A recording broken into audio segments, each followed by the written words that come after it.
Hello STD students.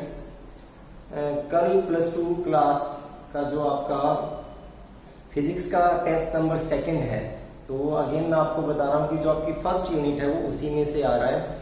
But हमें पता है कि फर्स्ट यूनिट में there are 4 chapter and test of first 2 chapter we already taken and now this time you have to do chapter number 3rd and chapter number 4th.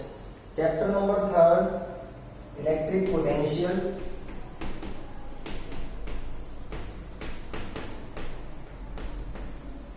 and chapter number 4th is capacitance.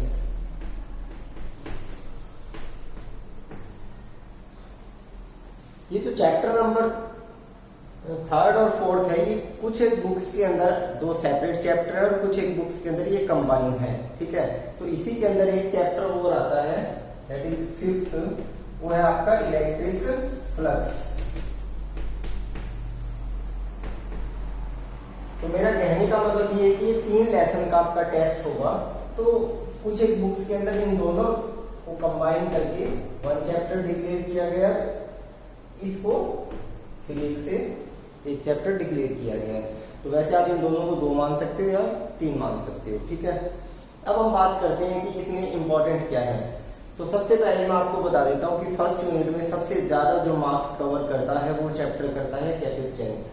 और capacitance में parallel plate capacitor with dielectric और without dielectric. Why we insert dielectric in parallel plate capacitor? Because after the application of dielectric in the capacitor, तो उसमें क्या होता है कि उसकी कैपेसिटी बढ़ जाती है। आपने देखा होगा कि एक पैरेलल प्लेट कैपेसिटर होता है, उसकी जो कैपेसिटेंस होती है वो होती है एप्सिलॉन ए बाई डी। और if we insert a dielectric of dielectric constant K, then the capacitance become K times epsilon A by D. तो मोस्ट इंपॉर्टेंट ये 2 डेरिवेशन है, विद डाइलेक्ट्रिक और विदाउट डाइलेक्ट्रिक, ये आपको आना चाहिए। There is no need to do when 3 capacitor is connected in parallel or series, then what is the equivalent capacitance? These articles are not so important for exam purpose.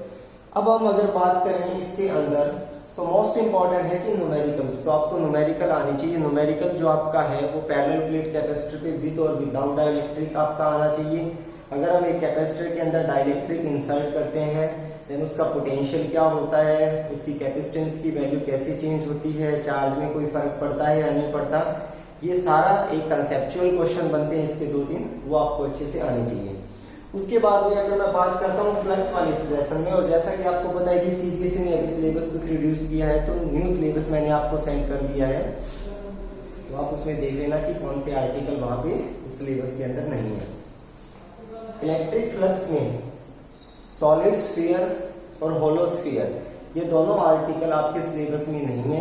कि find out the electric field on the interior of A solid sphere, on the surface of the solid sphere and the exterior part of the solid sphere, ये आपको नहीं करने। ठीक है, 2 positive plate के बीच में electric field कितना होता है, उसके लेफ्ट में कितना होता है, राइट में कितना है, दिस मस्ट बी इंपॉर्टेंट। उसके बाद में एक प्लस और एक माइनस, एक पॉजिटिव प्लेट और एक नेगेटिव प्लेट। आपको पता है कि एक प्लस प्लेट और एक minus plate, this is the basic principle of a capacitor.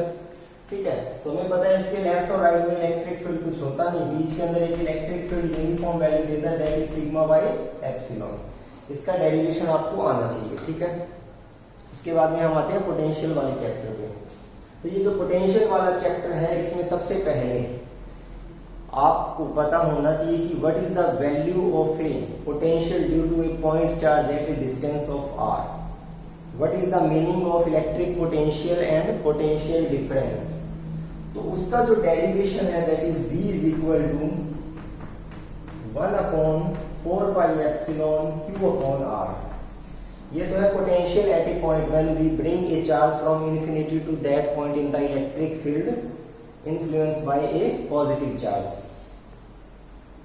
What is the value of potential difference in the electric field? उसका फॉर्मूला आपको आना चाहिए। अगर आपको डेरिवेशन करना है, तो मैंने आपको हमेशा से बोला है कि आप पोटेंशियल डिफरेंस वाला फॉर्मूला लेके वहां से आप डेरिवेशन करना स्टार्ट कीजिए, ताकि आप इस फॉर्मूले तक पहुंचे due to a point charge वाले फॉर्मूले तक।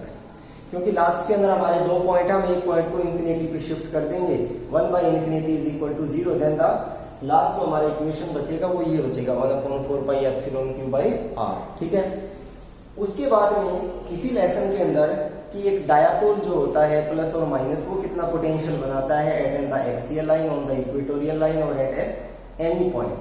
तो जैसे आपने इलेक्ट्रिक फील्ड फाइंड आउट किया था due to a dipole on the axial, on the equatorial, at any point, or you can say that due to a short dipole also.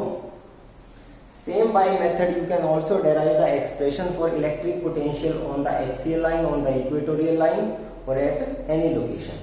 Okay, so these are the 3 lessons that you have to do for tomorrow test. और उसके बाद में आपका first unit complete होता है।